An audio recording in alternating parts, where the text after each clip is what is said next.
Number 1 quality protein and ఈజీగా digestible protein.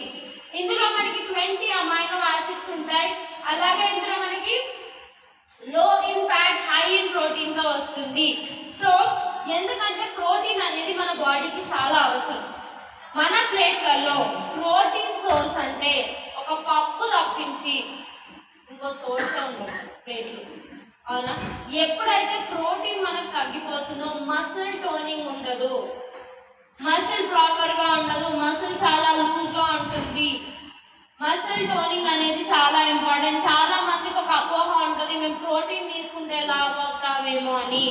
Protein మిమ్మల్ని లావు చెయ్యదు, మీ బాడీలో మసిల్ పెరగడానికి హెల్ప్ చేస్తుంది. ప్రోటీన్ కంపల్సరీ ప్రతి మీల్లో మనం ప్రోటీన్ తీసుకోవాలి.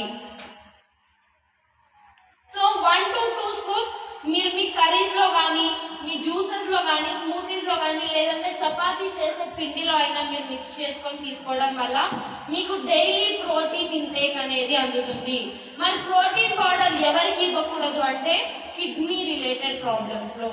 ఎందుకంటే high uric acid, high creatinine, వీళ్ళ కిడ్నీ ప్రాబ్లమ్స్ ఉన్నాయి అంటే వాళ్ళు ప్రోటీన్ రెస్ట్రిక్టెడ్ డైట్లో ఉంటారు. సో అలాంటి కండిషన్లో ప్రోటీన్ పౌడర్ అనేది మనం సజెస్ట్ చేయకూడదు. క్లియర్?